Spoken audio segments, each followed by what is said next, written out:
your audio reviewing is at the Observer. That's been in the news itself a little bit. We've talked about that earlier. How would you feel about Tortoise being your new boss? Oh my God. Okay. So this is a long story. So it's quite weird. I am a regular Observer freelancer. So I've been on contract for them since the 90s. It's a long, long time.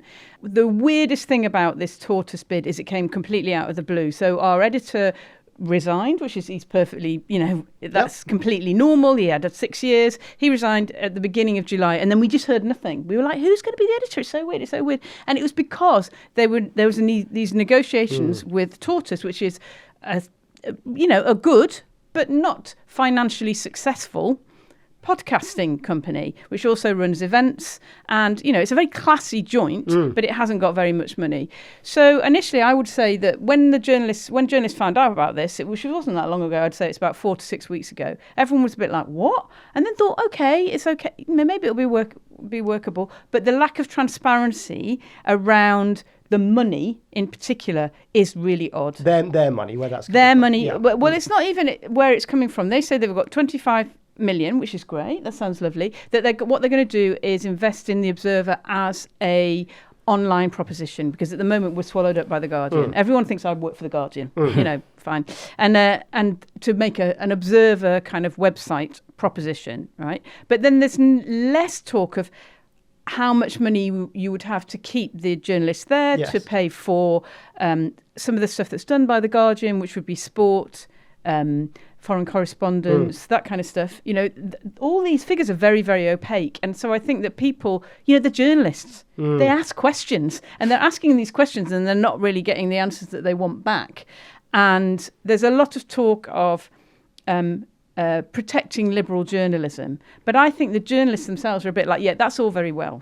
But actually, we're doing, we're making a Sunday newspaper. And that is driven by news. So it's, the idea, it seems a little bit around the new proposition is that it would be a kind of like the New Yorker, but with pictures. Do you know what I mean? Like lovely, long journalism. But newspapers are driven by news. And you can look at the kind of Evening Standard. That's been sort of re-emerged as a magazine. Yeah. And you could sort of see the Observer going down that route. Yeah, but the what drives you to a news website is news. Yeah. It's news. So that's the difficulty of it. It just feels there's conflicting messaging going, if there is any messaging, because it sounds like, £25 million doesn't sound like a lot if you're going to have to build an entirely separate platform, hook people to come to that platform, have really good journalists, doing a fine job. Yeah. And as you say, where's the news element that is the thing that brings a lot of that traffic? That just doesn't seem to tally. How much do you think is also, if you work for The Guardian, you're in a very secure position. They're not known for making May redundancies. There are generally pay rises. And you're going to, in effect, a startup. It's something just a bit of old-fashioned, I like who my current owners are, I don't really want any There might be, but also I think people are a little bit upset because there's about 70 journalists who are employed by The Observer, and then there's all those freelancers as well.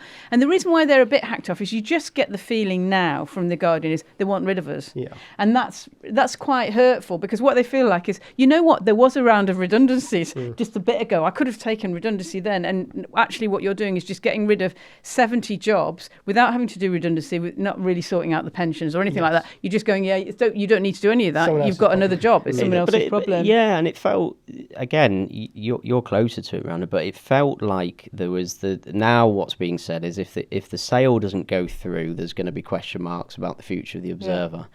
And that it's loss-making when you take into account the contributions that the Guardian has to cover or whatever. Yeah. But that feels like, for the Scott Trust, sat on a lot of assets, relatively small amount if you really believe in independent journalism that, again, to use the oft-quoted expression, hold people to account. So it does feel a little bit like, kind of being pushed into it without necessarily evidently hearing what the future. People just want safeguarding, don't they? It's a good get-out for the Guardian Media Group.